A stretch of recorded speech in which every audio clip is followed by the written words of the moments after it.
Welcome to A Perfect Touch. I'm Jeanette. It's been great fun as a costumer to recreate life-sized versions of historically and vintage-inspired fashion on Barbie dolls. Victorian, Edwardian,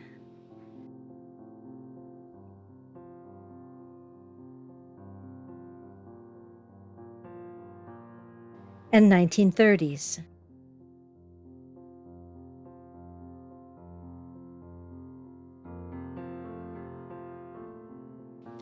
This year it will be 1920s from the Holiday Voyage Barbie, and the fabrics are ready and waiting. While searching Barbie dolls for future makes, this amazing offering came across my social media feed, and I knew I had to recreate it. She is holiday hostess Halloween Haunt, a Barbie fan club exclusive. Members had to be gold or platinum status to order the doll. Released on September 8, 2011, with the 1958 original Barbie face sculpt, note the side eye, and the silk stone body sculpt. Only 3,100 produced. The information and images are from dollect.net, and I'll supply a link. The back of the box reads, quote, "Favorite memories of All Hallows Eve glow like the full moon. Ghostly goblins bob for apples, and the holiday lore is spine-tingling fun. While things go bump in the night, terrifying, adorable trick-or-treaters roam the streets, ringing neighborhood doorbells. Will a bowl of wickedly wonderful Halloween treats await? Barbie doll is the perfect Halloween hostess in her frightfully fabulous frock, in traditional Halloween colors of orange and black, and featuring silhouettes of cats and stars," unquote. Sadly, I'm not reading that from a Halloween Barbie that I own, as the prices on the secondary market are also spine-tingling. On the Walmart website, $800 minus a nickel. But some photos across the web allowed me to see other sides of an unboxed Halloween Barbie. Then who appears across my social media feed? Jacki of Fantastical Follies Costuming, with a costumer's collaboration idea.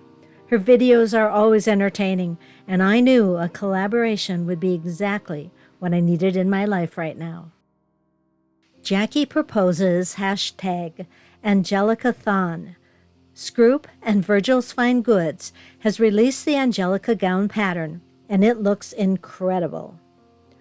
All of that skirt fabric and the open skirt front remind me so much of the Halloween Barbie doll, and I jump on this collaboration with 18th Century Halloween Barbie Witch. Forget that I have a queue of other projects with deadlines. I'm on this.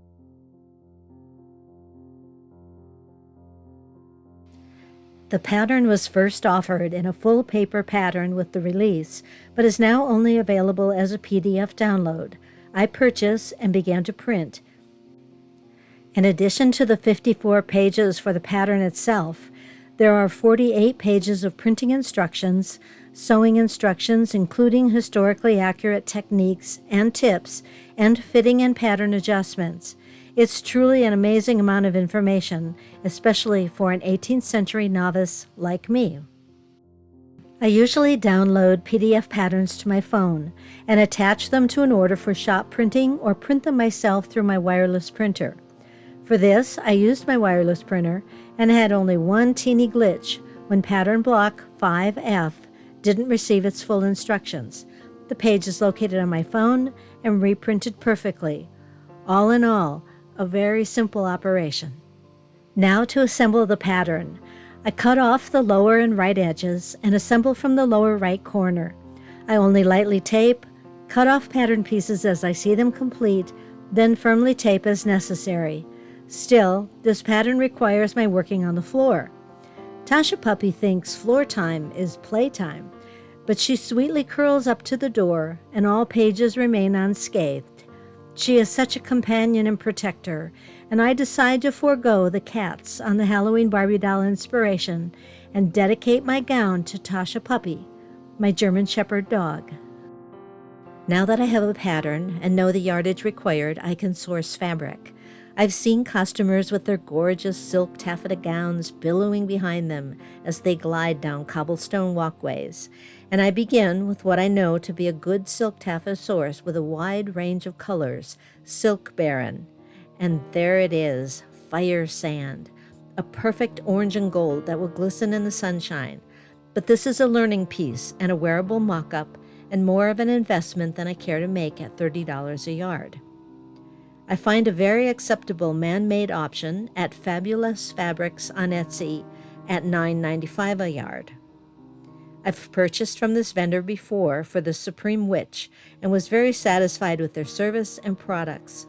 So Sun Orange from Fabulous Fabrics it is, although I still dream of the silk taffeta from Silk Baron for a special event someday. The fabric arrives. It has a beautiful drape and changeable color. I'm thrilled.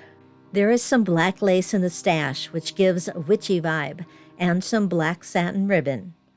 All I need from my local fabric store is a bit of black tulle with silver sparkles and a bit of orange tulle for the hat. The Angelica Gown is dated 1775 to 1790. To create the full-bottomed, round-hipped shape of 1775 to 1787, or the back-focused silhouette of 1785 to 1795, Scroop offers a free, downloadable pattern for the Frances Rump. I choose to go all out with the full-bottomed beauty. I've cut an interior tight-woven white cotton to hold the feathers I will use for stuffing, covered with an ivory linen. The outer seam sewn, the seam allowance trimmed and clipped. The rump is turned right sides out, and the quilting lines marked and sewn. An old feather pillow is recycled for this project, and the tag is finally removed. No penalty for me. Since it's windy outside, the pillow is opened into a plastic bin and trash bag inside, and each pocket is stuffed and then pinned closed.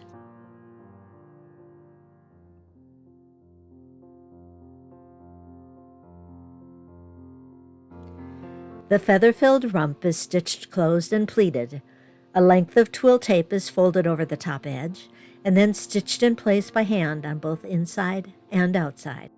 The Frances Rump is finished. Time to dress the dress form in what few 18th century undergarments I've made up till now.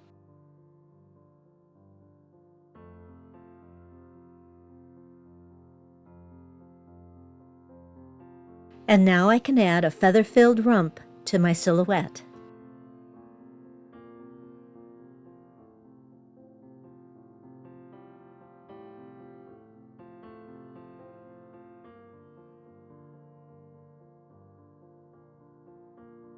The Angelica Gown pattern does not include a petticoat pattern. I have a haunted mansion petticoat made for an event, and I was thinking I would use it for this project. The silhouette created by the new Frances Rump is definitely full-bottomed and round-hipped, as described in the pattern. But I changed my mind, and I used the back of a petticoat I had made for another fun project.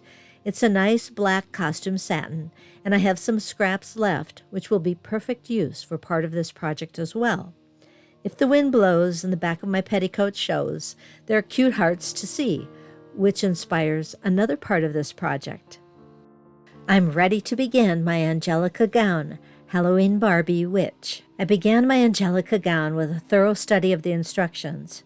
I will use a machine sewing where I can, and I make notes. There are a few shortcuts I will take as well as a few items being done out of order. So the following diary is not a true following of the pattern instructions, which are extremely thorough and well written. I can see this as the first of many patterns I will purchase and use from this company.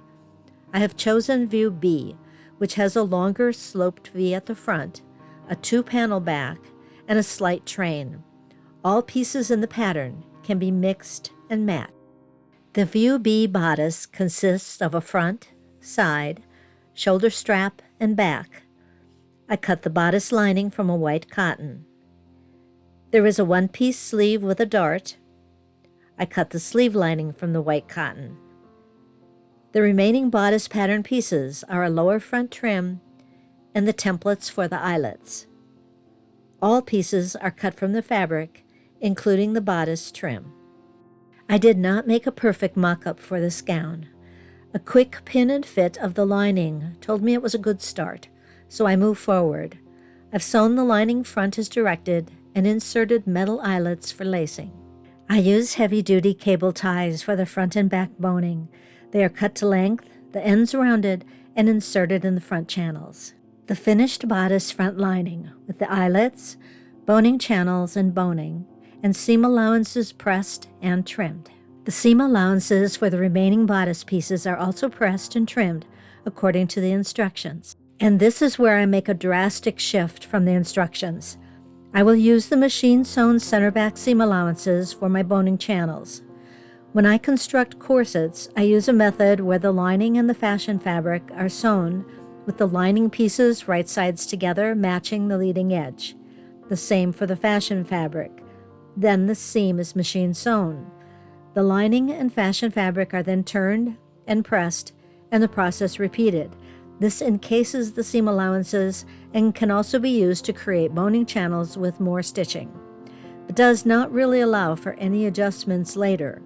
So, not according to the directions, most likely not historically accurate, but quick for me for this project.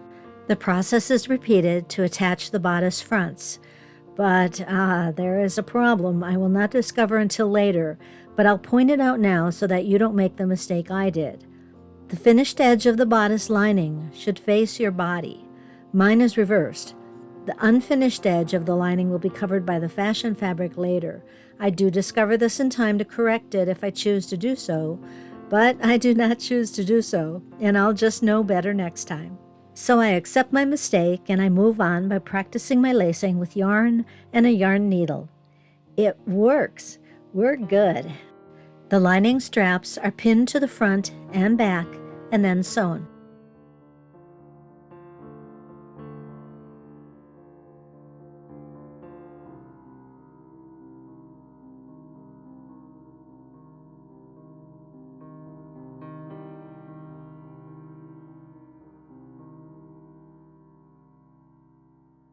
Now I get crazy with top stitching with black thread, the side and back seams, the lower edge, the upper edge, the back boning channels, and the center fronts.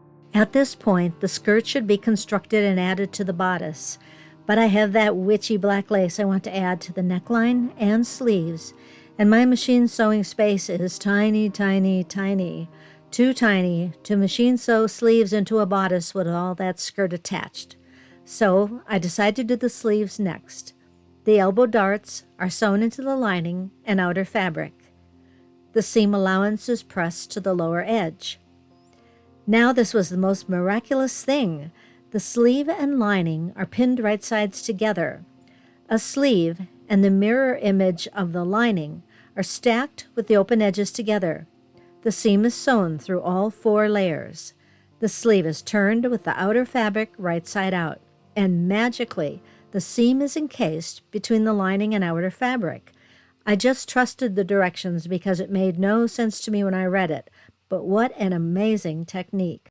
The upper edge is basted, and repeat. The instructions and pattern markings are very detailed for setting the sleeves. I'm able to machine sew the sleeve for most of the sewing, and then hand stitch where the back darts are made for fit. Meanwhile, Tasha Puppy has taken to very closely watching all the progress. She has fallen in love with this gown, maybe because I always talk to her about how this is her gown. I ask her if she loves it. She seems very attentive. With the sleeves attached to the gown, I can now pin the outer straps in place and hand stitch them to the gown.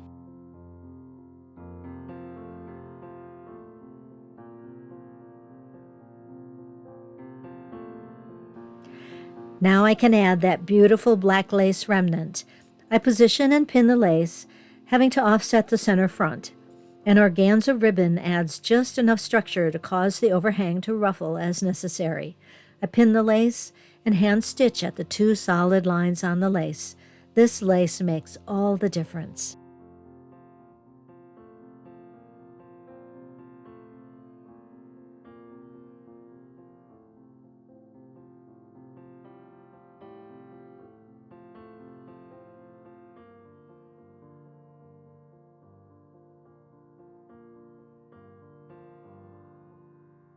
There will be different procedures to the skirt assembly depending on your fabric width.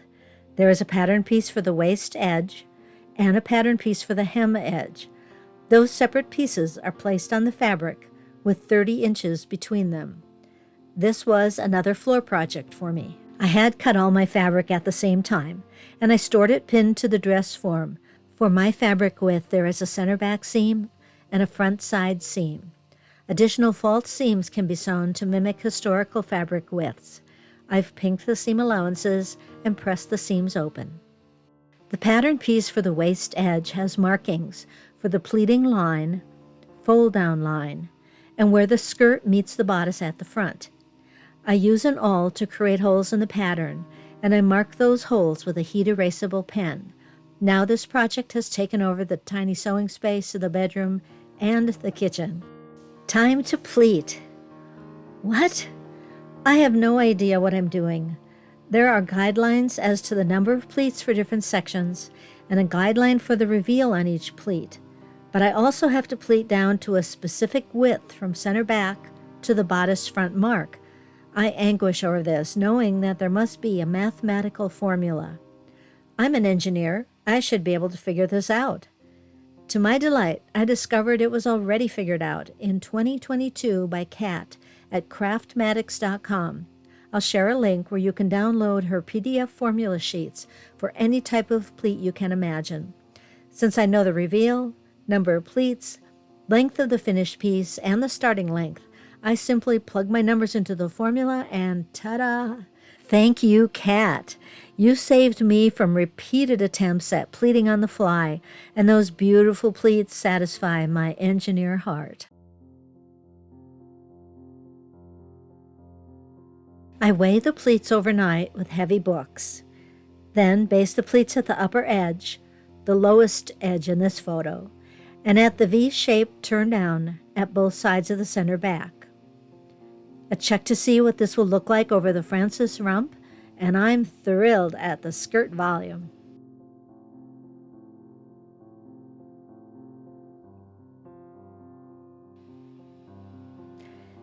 While the skirt is still free from the bodice, I decide to add the applique. An Etsy shop had a pack of German Shepherd dog silhouettes for $1.52, and they are perfect. I purchase and print. Where the Inspiration Halloween Barbie doll has cats and stars on her garment, my 18th century gown will have Tasha Puppy silhouettes and hearts. I find a heart on the internet and trace it off my phone in different sizes. I've taken some amazing free online classes from Trisha at Creative Costume Academy. She has a pattern making class that I would love to attend one day. She has a YouTube channel which I follow and shares some excellent tips. It was pure luck when her video about applique appeared introducing me to Steam-A-Seam 2. Following Trisha's tutorial, I find Steam-A-Seam 2, and with my costume satin scraps and my templates, I'm ready to test.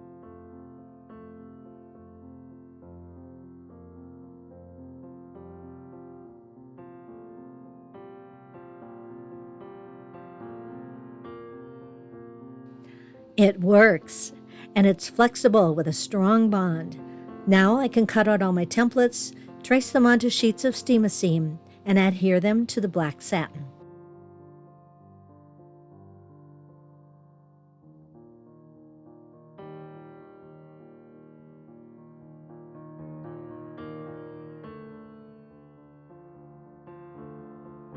The silhouettes and hearts are cut, and now ready to have the backing peeled off and ironed onto the skirt. I really love them on the orange fabric.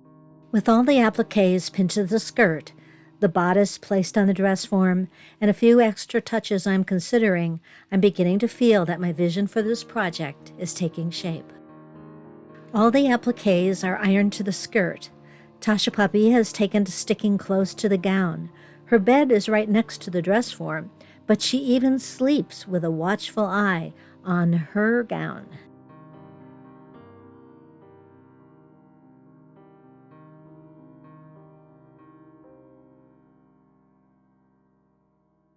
Using the needle holes created by the bodice edge top stitching, I hand stitch the bodice and skirt together, sewing through all layers.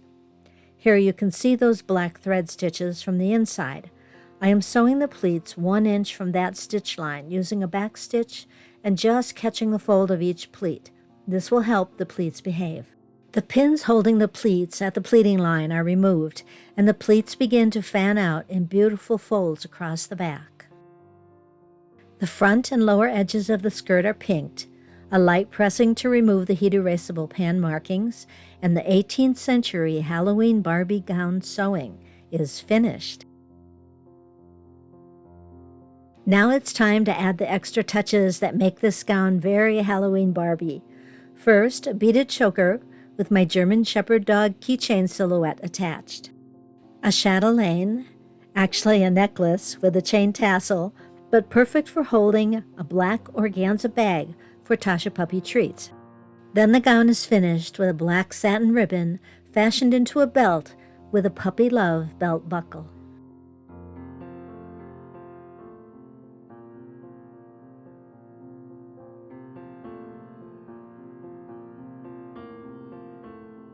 Tasha Puppy, what do you think of your finished gown? I think she loves it. The Halloween Barbie doll has a hat with just a touch of orange. I have a hat with a very similar silhouette that I've worn for the Witch's Brew teas I've hosted. Adding a touch of orange to it works beautifully. The wonderful wig was created by Victoria Vane of So Vane Couture on Etsy. She doesn't have wigs listed in her shop, but she kindly agreed to fashion this wig for me. I love it. Halloween Barbie wears the cutest shoes with orange pom-poms. I fashioned similar from the orange tulle and tie them to the bows on my black velvet pumps. Beware of falling houses. To complete our Barbie doll recreation, we need that sweet little broom. An old broom handle dug out of a dark corner of the barn and a can of black spray paint will do nicely. The black tulle is folded to the right width and cut along its length to create 4 equal pieces, lots of sparkle. A gathering stitch is run to create an upper short section and a lower longer section. Then the thread is pulled.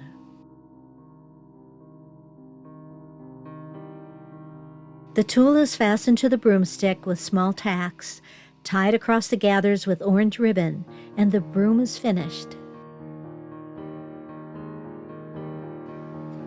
A finished 18th century Halloween Barbie witch.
Tasha Puppy and I thank you for joining us in this recreation.